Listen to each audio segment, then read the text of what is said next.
Hello guys, तो weekly current affairs वाले video में अगस्त महीने के तीसरे वाले हफ्ते का ये हमारा दूसरा वाला पार्ट है। तो चलिए इसको स्टार्ट करते हैं।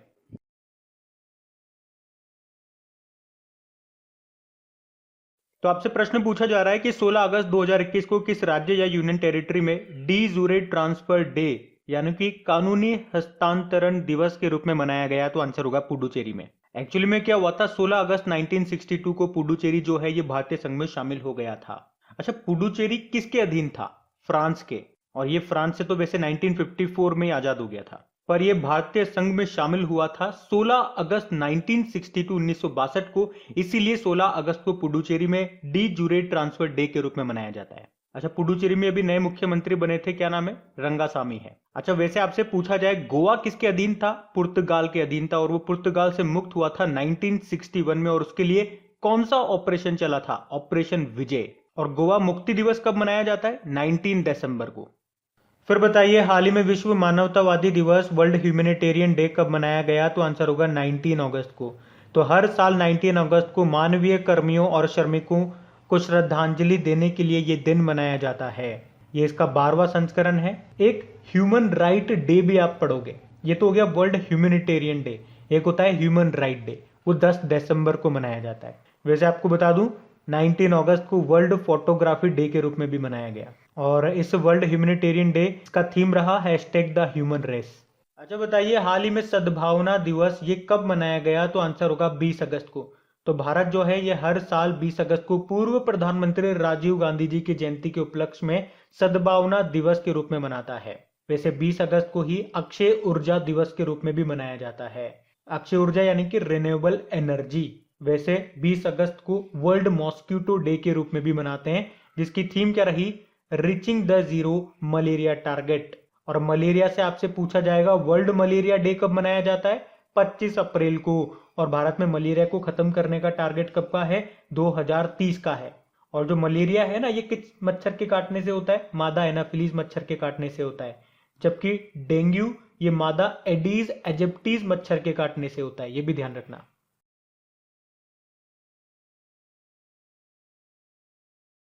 अच्छा बताइए, अभी हाल ही में MAMI फिल्म फेस्टिवल के अध्यक्ष किसे बनाया गया? तो आंसर होगा प्रियंका चोपड़ा को। तो दीपिका पादुकोण के पद से हटने के 4 महीने बाद प्रियंका चोपड़ा को इस MAMI मतलब Mumbai academy of moving image ने अपना अध्यक्ष बनाया है।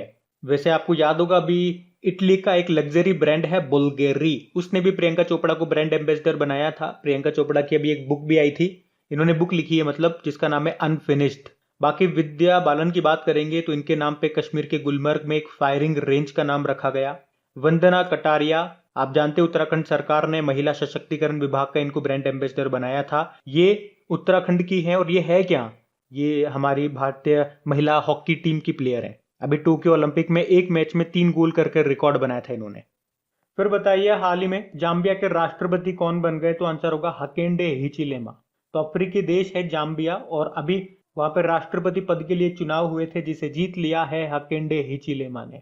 इनकी पार्टी का नाम है United party for national development, और ये एडगर लुंगू का स्थान लेंगे। बाकी देखो, एडवर्ड हेगर की बात करेंगे तो स्लोवाकिया के नए प्रधानमंत्री बने।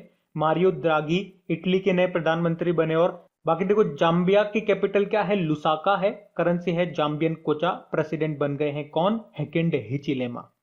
अच्छा बताइए, अभी इंडियन बैंक के नए MD CEO कौन बन गए? तो आंसर होगा शांतिलाल बन गए। तो इनका नाम याद रखना, शांतिलाल जैन इनका नाम है। ये इंडियन बैंक के नए MD CEO बन गए हैं। बाकी N Venudhar Reddy All India Radio के नए डायरेक्टर जनरल बने। नासिर कमल की बात करेंगे तो नागरिक उड्डयन सुरक्षा ब्यूरो के डायरेक्टर जनरल बने। और पद्म कुमार माधवन नायर ये नेशनल एसेट रिकंस्ट्रक्शन कंपनी, जिसे आप बैड बैंक बोलते हैं, उसके पहले मैनेजिंग डायरेक्टर बने थे। देखो, इंडियन बैंक की बात करेंगे, स्थापना 1907 में होती है। चेन्नई में हेडक्वार्टर मिल जाएगा। इसका टैगलाइन क्या होता है? Your on bank. सबसे इंपॉर्टेंट क्वेश्चन तो ये बन जाएगा, आपको याद होगा 10 बैंकों का विलय करके, यानी कि 10 बैंकों को मर्ज करके 4 बैंक बनाए गए थे, उसमें से एक ये भी था। आप तो ये बता दो, इसमें किस बैंक का विलय हुआ था, कौन सा बैंक मर्ज हुआ था? तो याद रखना, इलाहाबाद बैंक का मर्जर हुआ था इंडियन बैंक में।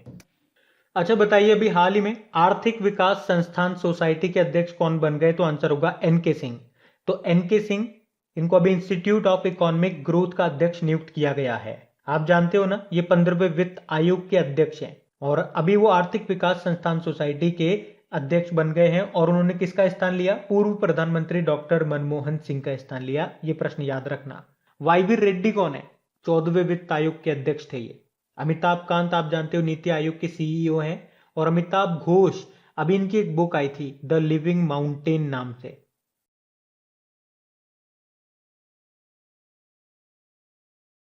फिर बताइए अभी हाल ही में सामाजिक न्याय और अधिकारिता मंत्रालय ने कौन सी पहल शुरू की है? तो आंसर होगा तपस। अच्छा, वैसे सामाजिक न्याय यानी कि social justice and empowerment minister कौन है? वीरेंद्र कुमार है। यहाँ पे तपस का क्या मतलब हो गया? फुल फॉर्म भी याद रखते हुए चलो, training for augmenting productivity and services. तो अब इसमें होगा क्या? तो इसमें उत्पादकता, प्रोडक्टिविटी और क्षमता को बढ़ाने की फ्री ऑनलाइन ट्रेनिंग दी जाएगी। अभी आपको याद होगा सामाजिक न्याय और अधिकारिता मंत्रालय ने अभी ऑपरेशन ब्लू फ्रीडम भी शुरू किया था। उसमें क्या था? दिव्यांगजनों की जो टीम है वो सियाचिन ग्लेशियर पर चढ़ाई करेगी। और वैसे इसी मंत्रालय ने सुगम्य भारत अभियान भी शुरू किया था। कब? 3 दिसंबर 2015 को। वैसे 3 दिसंबर को कौन सा डे मनाया जाता है? अंतरराष्ट्रीय दिव्यांग दिवस। अभी आपको याद होगा वीरेंद्र कुमार जी ने प्रधानमंत्री दक्ष पोर्टल को भी लॉन्च किया था। अभी इसी मंत्रालय ने भिखारियों के लिए स्माइल योजना भी शुरू की थी और सीनियर सिटीजन के लिए सेज प्रोजेक्ट भी शुरू किया था। वैसे बुजुर्गों के लिए एल्डर लाइन प्रोजेक्ट भी शुरू किया था। अच्छा, आप तो ये बता दो सोशल जस्टिस डे कब मनाया जाता है? 20 फरवरी को मनाया जाता है। बढ़ते हैं आगे। अच्छा बताइए अभी हाल ही में किस राज्य सरकार ने कार खंडर योजना शुरू की है? तो आंसर होगा जम्मू कश्मीर ने। तो अभी जम्मू कश्मीर सरकार ने कारीगरों और बुनकरों के लिए कार खंडर योजना शुरू की है। तो इस योजना में क्या होगा? बुनकरों को ट्रेनिंग दी जाएगी कि वे परंपरागत डिजाइन और बाजार की मांग के अनुसार सामान तैयार कर सकें। इसमें जो मेधावी प्रशिक्षु होंगे यानी कि जो ट्रेनीज होंगे उनको भी हर महीने 2000 रुपए मिलेंगे और हर ट्रेनर को प्रति ट्रेनी के हिसाब से 2000 रुपए दिए जाएंगे। ये आप अमाउंट भी ध्यान रखना। इसके अलावा उन्हें 25,000 रुपए कच्चे माल व अन्य सामान के लिए दिए जाएंगे। अच्छा, बुनकरों से आपको याद आता होगा अभी कर्नाटक सरकार ने भी बुनकरों के लिए एक योजना शुरू की थी। उसका नाम है नेकरा सम्मान योजना। उसके अलावा अगर आपसे पूछा जाए ना कभी कि बुनकरों का शहर किसे कहा जाता है, सिटी ऑफ वीवर्स, तो ये कहा जाता है हरियाणा के पानीपत को।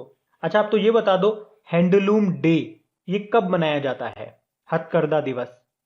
अच्छा बताइए अभी हाल ही में किस स्मॉल फाइनेंस बैंक ने मेगा ब्रांड अभियान बदलाव हमसे है को शुरू किया? तो आंसर होगा एयू स्मॉल फाइनेंस बैंक। तो अभी एयू स्मॉल फाइनेंस बैंक ने डिजिटल बैंकिंग में क्रांतिकारी परिवर्तन लाने के लिए अभी बदलाव हमसे है नाम से एक अभियान शुरू किया है, जिसके लिए आमिर खान और कियारा आडवाणी को ब्रांड एम्बेसडर बनाया गया। देखो कुछ और आपको स्मॉल फाइनेंस बैंक के बारे में बताता हूं जो अभी न्यूज में थे, जैसे कि उज्जीवन स्मॉल फाइनेंस बैंक। अभी इसके जो सीईओ थे नितिन चुग, उन्होंने इस्तीफा दे दिया। बाकी महिलाओं के लिए एक सेविंग अकाउंट इसने शुरू किया था जिसका नाम रखा था गरिमा। इक्विटास स्मॉल फाइनेंस बैंक की बात करेंगे तो एनआरआई ग्राहकों को ऑनलाइन खाता खोलने की सुविधा देने वाला ये पहला स्मॉल फाइनेंस बैंक बना था। और जन स्मॉल फाइनेंस बैंक की बात करेंगे तो आई चूज माई नंबर सुविधा को इसने शुरू किया था। बाकी यहाँ पे तो एयू स्मॉल फाइनेंस बैंक की बात है जिसका हेडक्वार्टर आपको जयपुर में मिलेगा। इसके एमडी सीईओ विकास अग्रवाल हैं।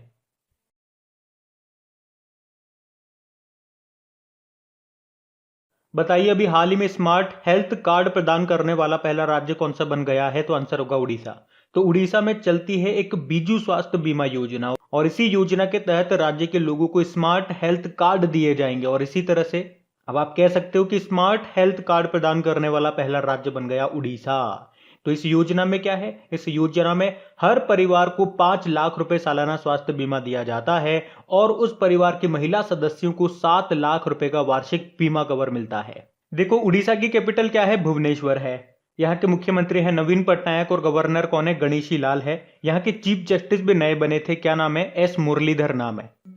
अच्छा बताइए भारत में पहला इलेक्ट्रिक व्हीकल फ्रेंडली हाईवे ये कौन सा होगा? तो आंसर होगा दिल्ली चंडीगढ़। तो solar based electric vehicle charging स्टेशनों के नेटवर्क के साथ दिल्ली चंडीगढ़ हाईवे देश का पहला इलेक्ट्रिक व्हीकल फ्रेंडली हाईवे बन गया है। और हाईवेज पर इन चार्जिंग स्टेशनों को बेल ने स्थापित किया है जो हर 25 से 30 किलोमीटर पर आपको मिलेंगे। और इन स्टेशनों के नेटवर्क को भारी उद्योग मंत्रालय की फेम 1 यानी कि faster adoption and manufacturing of hybrid and electric vehicle योजना के तहत स्थापित किया गया है। और हाईवे से आपको याद होता होगा अभी इंदौर में एशिया का सबसे लंबा हाई स्पीड टेस्ट ट्रैक भी बनाया गया, जिसकी लंबाई है 11.3 किलोमीटर, जिसका नाम रखा था नेटरैक्स। और अगर मैं आपसे पूछूं भारत का पहला इलेक्ट्रिक व्हीकल सिटी कौन सा है, गुजरात का केवड़िया। और रेलवे, भारतीय रेलवे पूरी तरह से इलेक्ट्रिफाइड हो जाएगा, कब तक का लक्ष्य है, 2023 तक का। और भारतीय रेलवे का लक्ष्य कब का है, पूरी तरह से ग्रीन एनर्जी पे चलने का, 2030 का है, ये भी ध्यान रखना।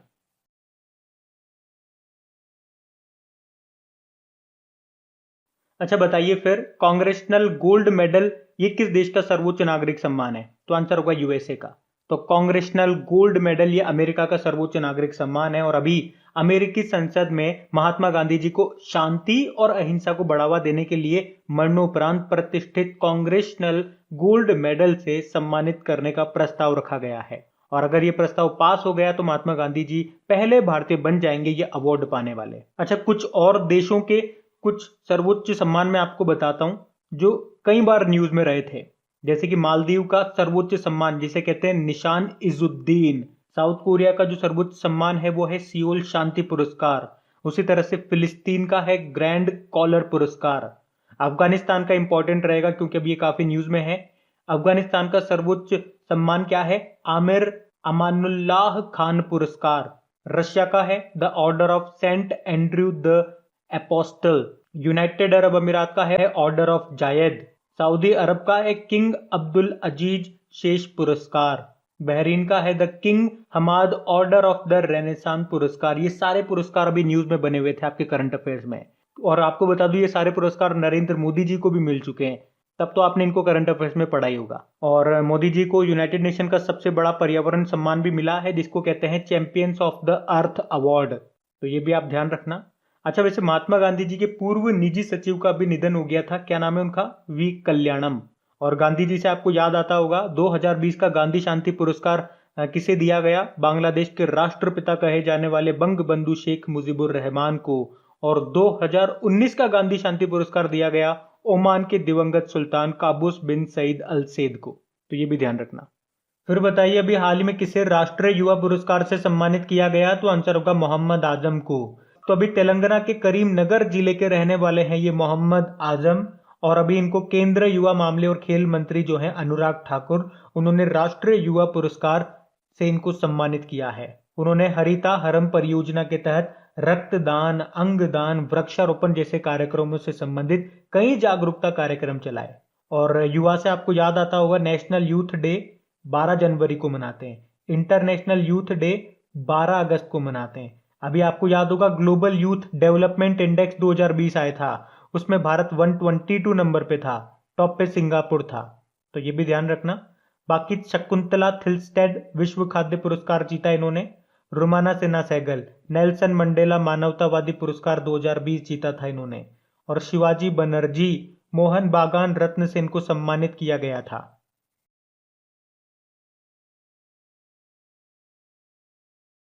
अच्छा बताइए अभी हाल ही में 13 लाख करोड़ रुपए के बाजार पूंजीकरण को पार करने वाली दूसरी भारतीय कंपनी कौन सी बन गई है, तो आंसर होगा टीसीएस। टीसीएस दूसरी बन गई है, पहली कौन सी थी, रिलायंस इंडस्ट्रीज। आपको याद होगा अभी हमने पढ़ा था कि 7 ट्रिलियन यानी कि 7 लाख करोड़ रुपए के मार्केट कैप बाजार पूंजीकरण को पार करने वाली चौथी भारतीय कंपनी बनी थी, कौन सी, इन्फोसिस। पहले नंबर पे रिलायंस इंडस्ट्रीज, दूसरे पे टीसीएस, तीसरे पे एचडीएफसी और चौथी बन गई इन्फोसिस।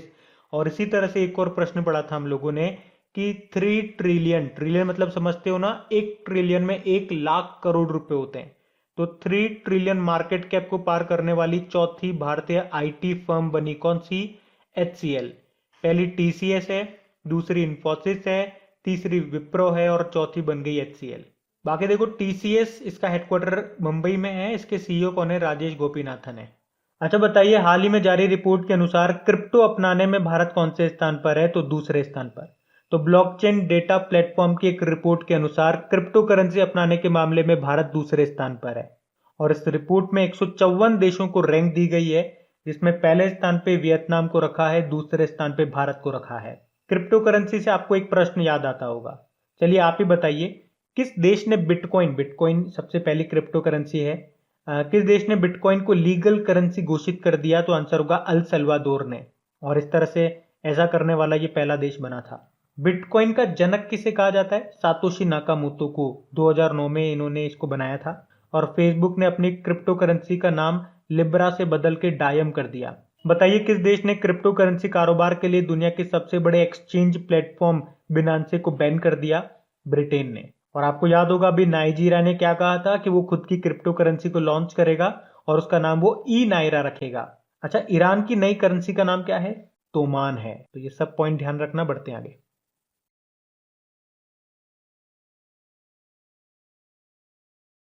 अच्छा बताइए, अभी हाल ही में भारत और किस देश के बीच में कोंकण एक्सरसाइज 2021 का आयोजन हुआ? तो ये ब्रिटेन के साथ हुआ था। भारत और ब्रिटेन के बीच में हुई थी कोंकण एक्सरसाइज, जो कि एक नेवल एक्सरसाइज है। कहां पे हुई थी? यूके में, यूनाइटेड किंगडम।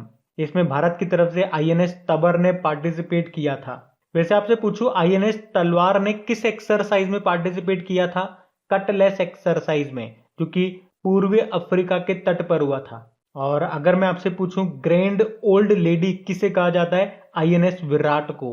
और आईएनएस राजपूत, अभी इसे डीकमीशन कर दिया गया है, रिटायर्ड हो गया ये भारत का पहला डेस्ट्रॉयर था, विध्वंसक जहाज था आईएनएस राजपूत। अच्छा बताइए, अभी हाल ही में जायर अल बहार अभ्यास का दूसरा संस्करण ये भारत और किस देश के बीच में हुआ? भारत और कतर के बीच में। तो भारतीय नौसेना और कतर की शाही नौसेना के बीच में अभी 9 से 14 अगस्त तक चला ये जायर अल बहार अभ्यास का दूसरा संस्करण। कहां पे? पारस की खाड़ी, पर्शियन गल्फ में। और इसी तरह से आपको बता दूं, सऊदी अरब के साथ हमने एक एक्सरसाइज किया जिसका नाम है अल मोहद अल हिंदी। ओमान के साथ अल नगाह नाम की एक्सरसाइज करते हैं। और नसीम अल बहर भी हम ओमान के साथ करते हैं। और ये है जायर अल बहार अभ्यास। सब में अल अल आ रहा है, तो इस तरह से आप कभी अलग मत जाना, अटक मत जाना। और इसी से मिलती जुलती दो एक्सरसाइज आपको और मिलेगी। डेजर्ट नाइट एक्सरसाइज जो हमने फ्रांस के साथ की थी इस साल, राजस्थान के जोधपुर में। और एक डेजर्ट फ्लैग 6 नाम की एक्सरसाइज भी है जो भारत और यूनाइटेड अरब अमीरात के बीच में हुई थी।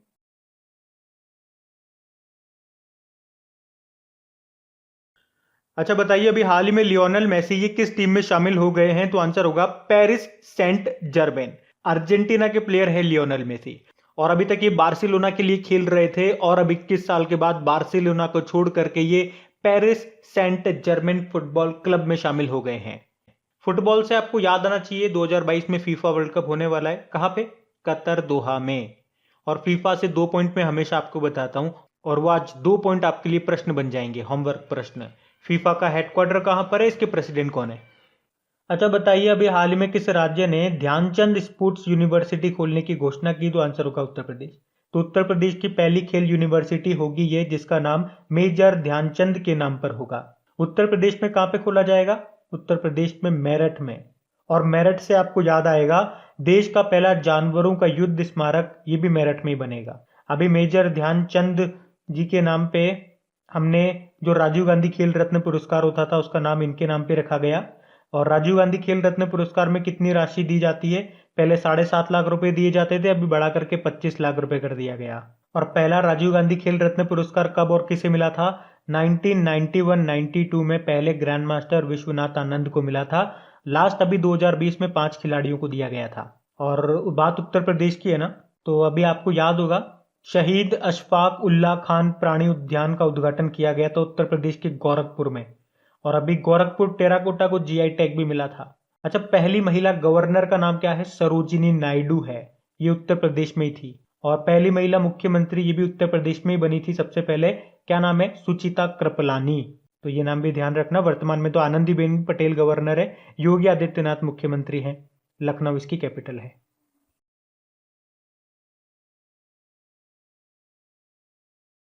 फिर बताइए, अभी हाल ही में एमवे इंडिया ने किसे अपना ब्रांड एम्बेसडर बनाया? तो आंसर होगा मीराबाई चानू। मीराबाई चानू आप जानते हो ना, ये एक वेट लिफ्टर है। अभी टोक्यो ओलंपिक 2020 में 49 किलोग्राम कैटेगरी में सिल्वर मेडल जीता था और टोक्यो ओलंपिक में यही पहला मेडल लेकर के आई थी। और अभी प्रोटीन वगैरह बनाने वाला ये ब्रांड है एमवे इंडिया, इसी ने मीराबाई चानू को अपना ब्रांड एम्बेसडर बनाया है। अच्छा, वैसे अगर डेली करंट अफेयर्स आप लोग देखते होंगे तो मीराबाई चानू अभी एक और चीज की ब्रांड एम्बेसडर बनी थी। वैसे तो आगे पढ़ेंगे इस प्रश्न को हम लोग, लेकिन अगर आपको पता है तो कमेंट बॉक्स में टाइप करके बताइए। बाकी नारायण कार्तिकेयन भारत के पहले फार्मूला 1 ड्राइवर हैं ये, और अभी जेके टायर और इंडस्ट्रीज के ये ब्रांड एम्बेसडर बने। जॉन अब्राहिम मोटो जीपी के ब्रांड एम्बेसडर बने थे, और अभी आपको याद होगा MS Dhoni home interior brand HomeLane के ये पहले ब्रांड एम्बेसडर बने थे, तो ये भी ध्यान रखना। फिर बताइए अभी हाल ही में केरल एडवेंचर टूरिज्म के ब्रांड एम्बेसडर किसे बनाया गया, तो आंसर होगा PR श्रीजेश को। तो ओलंपियन परट्टू रावेंद्रन श्रीजेश जो कि गोलकीपर हैं, और ये भारतीय पुरुष हॉकी टीम के पूर्व कप्तान भी रह चुके हैं। अभी इन्हें केरल में साहसिक पर्यटन यानी कि एडवेंचर टूरिज्म का ब्रांड एम्बेसडर बनाया गया। ये जो PR श्रीजेश हैं ये केरल के एर्नाकुलम के रहने वाले हैं। अभी आपको पता होगा भारतीय पुरुष हॉकी टीम ने टोक्यो ओलंपिक 2020 में ब्रोंज मेडल जीता था, और ये उस टीम का हिस्सा थे। अच्छा, भारतीय महिला हॉकी टीम की एक प्लेयर है वंदना कटारिया, ये उत्तराखंड की रहने वाली है, और अभी इन्होंने एक मैच में 3 गोल करके रिकॉर्ड बनाया था टोक्यो ओलंपिक में, और अभी इसी के लिए उत्तराखंड सरकार ने इनको 25 लाख रुपए दिए और महिला सशक्तिकरण विभाग का ब्रांड एम्बेसडर बनाया। अच्छा, वैसे पुरुष हॉकी टीम के कोच का नाम क्या है? ग्राहम रीड है, जो कि ऑस्ट्रेलिया से है। बाकी मीराबाई चानू ये वेटलिफ्टर है, अभी 49 किलोग्राम कैटेगरी में टोक्यो ओलंपिक में इन्होंने सिल्वर मेडल जीता था 49 किलोग्राम कैटेगरी में। अभी एमवे इंडिया की ब्रांड एम्बेसडर बनी है ये। एक नीरज चोपड़ा, बड़ा इंपॉर्टेंट नाम है, टोक्यो ओलंपिक में गोल्ड लेकर के आए थे ये। जेवलिन थ्रोवर है, भाला फेंक से इनका संबंध है। कितनी दूर भाला फेंका था? 87.58 मीटर की दूरी पे। कब फेंका था? 7 अगस्त 2021 को, इसीलिए 7 अगस्त को इनके सम्मान में भाला फेंक दिवस के रूप में मनाया जा रहा है। अभी इनके नाम पे एक स्टेडियम का नाम भी रखा गया है, पुणे में एक आर्मी स्टेडियम है उसका नाम, तो ये भी ध्यान रखना।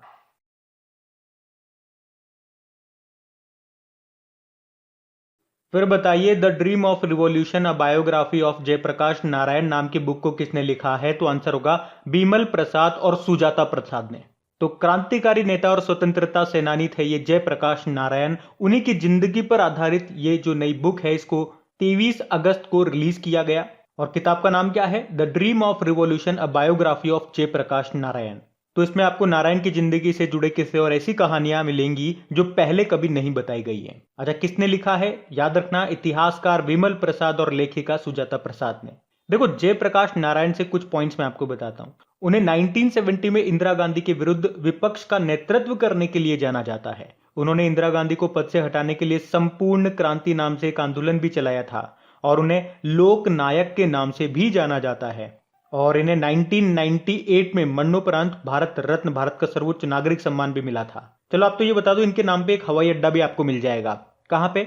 पटना में, जयप्रकाश नारायण इंटरनेशनल एयरपोर्ट कहते हैं उसे। और बुक की बात आती है तो एक प्रश्न का जवाब देते जाओ, इंटरनेशनल बुकर प्राइज 2021 किसने जीता? तो बताओ, आंसर होगा डेविड डायोप ने, जो कि फ्रांस के लेखक हैं, उनके novel at night all blood is black के लिए। फिर बताइए अभी हाल ही में सुडोकू पहेली के निर्माता का निधन हो गया, उनका नाम बताइए। माकी काजी। माकी काजी, जिन्हें सुडोकू के पिता के रूप में जाना जाता था, ये जापान से थे। अभी 69 ईयर की उम्र में इनका निधन हो गया। कुछ और भी इंपॉर्टेंट नाम मैं आपको बता रहा हूं जो आपके एग्जाम पॉइंट ऑफ व्यू से इंपॉर्टेंट है, जैसे कि लव ऑटेंस, ऑडियो कैसेट टेप के आविष्कारक थे, ये निधन हो गया इनका। युआन लोंगपिंग, चाइना के हाइब्रिड चावल के जनक थे, ये निधन हो गया इनका। John McAfee, McAfee antivirus software use किया होगा कभी आपने, तो उसके ये निर्माता थे, इनका निधन हो गया। एक नंदू नाटेकर का नाम और बताऊंगा आपको, और यहां से अभी एक एग्जाम में प्रश्न भी बना था, पहले सुनो क्या है नंदू नाटेकर। 1956 में अंतरराष्ट्रीय खिताब जीतने वाले ये पहले भारतीय बैडमिंटन प्लेयर थे। तो यहां से एक क्वेश्चन भी बन गया, किससे संबंधित थे ये? बैडमिंटन से। और इन्हें 1961 में स्थापित पहला अर्जुन अवार्ड मिला था। अब यहीं से प्रश्न बना था कि अर्जुन अवार्ड की स्थापना कब हुई थी या कब स्थापित किया गया था? 1961 में। और यहां से ये प्रूफ है उन बच्चों के लिए, उन स्टूडेंट्स के लिए जो मुझसे कई बार कहते हैं कमेंट बॉक्स में, ज्यादा नहीं है, 2-3 तरह के इस तरह के स्टूडेंट्स हैं, कि जो वीकली वाले मंथली वाले वीडियोस होते हैं उसमें इतना एक्सप्लेन मत किया कीजिए, क्वेश्चन आंसर डायरेक्ट बताया कीजिए, क्योंकि एक्सप्लेन तो आप डेली करंट अफेयर्स वाले में काफी कर देते हैं। तो भैया ये देखो, यहाँ पे एग्जाम में प्रश्न आपका कैसे आया था? नंदू नाटेकर डायरेक्ट नहीं पूछा गया था कि इनका संबंध किससे है। प्रश्न क्या आया था कि अर्जुन अवार्ड कब स्थापित किया गया था, और ये हमने कहां पे पढ़ा था? नंदू नाटेकर वाले प्रश्न में बना था।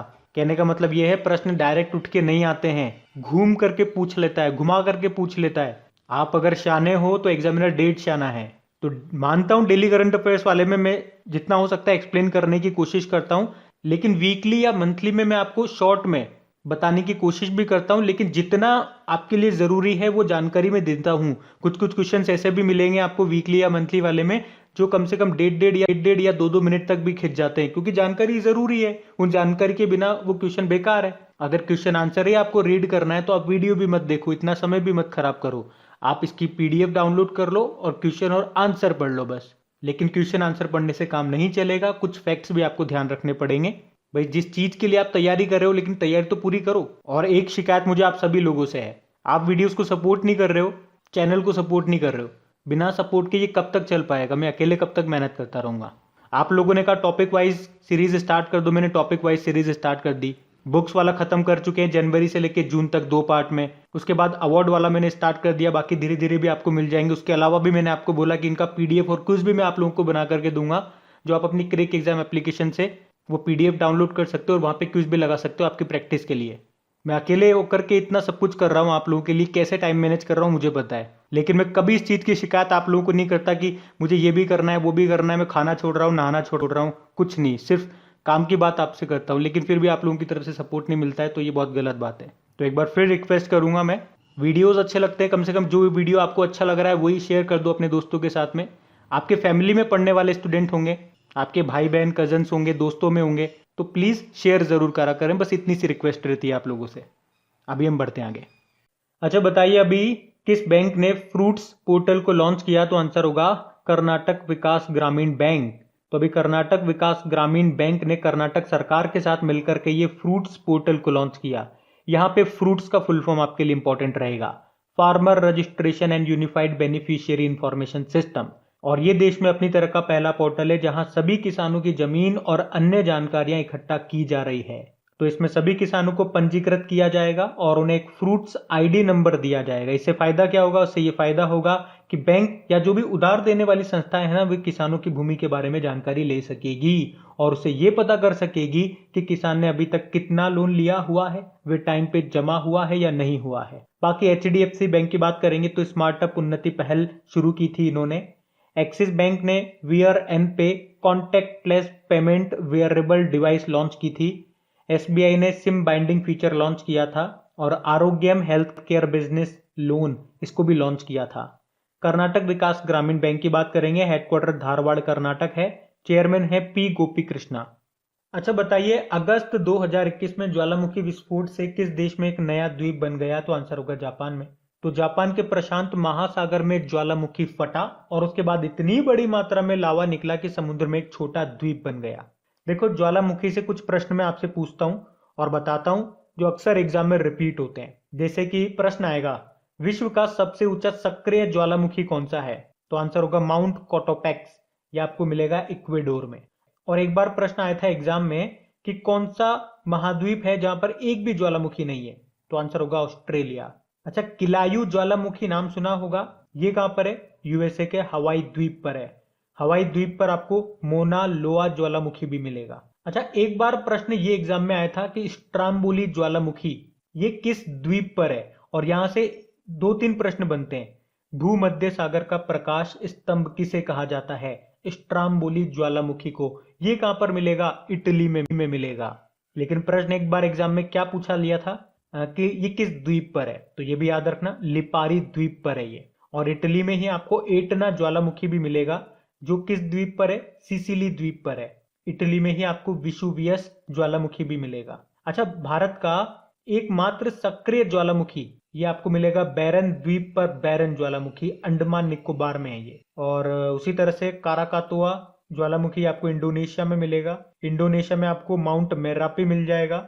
सिनाबुंग आपको ये इंडोनेशिया में ही मिलेगा। अच्छा, प्रश्न एक बार एग्जाम में इस तरह से भी आया था कि ज्वालामुखी में सबसे ज्यादा कौन सी गैस निकलती है? और इसका आंसर क्या होगा? जलवाष्प, वाटर वेपर। तो ये कुछ इंपॉर्टेंट पॉइंट्स मैंने बताए और खास तौर पे वो प्रश्न जो आपके कई बार एग्जाम में रिपीट हुए हैं, तो ये तो आपको याद होने ही चाहिए। अच्छा बताइए, अभी हाल ही में भारत ने यूनाइटेड नेशन के साथ मिलकर कौन सा प्लेटफॉर्म शुरू किया? तो आंसर होगा यूनाइटेड अवेयर। तो अभी भारत ने यूनाइटेड नेशन के साथ मिलकर के शांति सैनिकों के लिए, जिन्हें यूनाइटेड नेशन पीस कीपर्स कहते हैं, उनके क्षेत्र संबंधित सूचना उपलब्ध कराने के लिए ये यूनाइटेड प्लेटफॉर्म शुरू किया गया है। आपको याद होगा अगस्त महीने के लिए संयुक्त राष्ट्र सुरक्षा परिषद की अध्यक्षता ये भारत के पास ही है। अच्छा बताओ अभी यूनाइटेड नेशन जनरल असेंबली के 76th सेशन का अध्यक्ष किसे बनाया गया? अब्दुल्ला शाहिद को। ये मालदीव के विदेश मंत्री हैं। और वैसे याद रखना यूनाइटेड नेशन जनरल असेंबली की पहली महिला अध्यक्ष कौन थी? विजय लक्ष्मी पंडित, जो कि सिस्टर थी पंडित जवाहरलाल नेहरू की, बहन थी वो। अभी आपको याद होगा संयुक्त राष्ट्र ने एशिया पर्यावरण परिवर्तन पुरस्कार किसे सम्मानित किया था? इससे सुष्मिता लेंका को पेंगोलिन के संरक्षण के लिए। वैसे संयुक्त राष्ट्र यूनाइटेड नेशन के डायरेक्टर जनरल कौन है? एंटोनियो गुतेरेस हैं, जो कि पुर्तगाल से हैं। अच्छा भारत कौन सी बार यूनाइटेड नेशन सिक्योरिटी काउंसिल का अस्थायी सदस्य चुना गया? तो 8वीं बार, इंडोनेशिया के स्थान पे। वैसे यूनाइटेड नेशन सिक्योरिटी काउंसिल में टोटल 15 मेंबर है, जिसमें से 5 परमानेंट होते हैं और 10 नॉन परमानेंट अस्थायी होते हैं। 2-2 साल के लिए बनते हैं ये। और आपको याद होगा संयुक्त राष्ट्र आर्थिक और सामाजिक परिषद में अभी भारत 2022 से 2024 तक मेंबर बना है। वैसे इसमें टोटल मेंबर कितने हैं? 54 हैं, तो ये भी ध्यान रखना। फिर बताइए अभी हाल ही में वांचुआ महोत्सव ये कहाँ पे मनाया गया? तो आंसर होगा असम में। तो अभी वांचुआ महोत्सव ये असम में मनाया गया है। किस जनजातीय समुदाय के द्वारा मनाया जाता है? तीवा जनजाति के द्वारा, या इसे आप लालुंग जनजाति भी बोल सकते हो। वे अपनी अच्छी फसल की कामना के साथ पारंपरिक नृत्य और गीत आदि के साथ इस महोत्सव को मनाते हैं। अच्छा असम का क्लासिकल डांस कौन सा है? सतरिया है। वैसे असम में और भी काफी फेमस फोक डांस होते हैं, जैसे कि एक तो बिहू नृत्य आप याद रखो, बगरुम्बा नृत्य आप याद रखो। अच्छा नृत्य से अभी एक प्रश्न आया था एग्जाम में कि पासी कोंगी ये किस राज्य का लोक नृत्य है? अरुणाचल प्रदेश का ही है। असम में अभी पहली महिला वित्त मंत्री कौन बनी थी? अजंता नियोग बनी थी।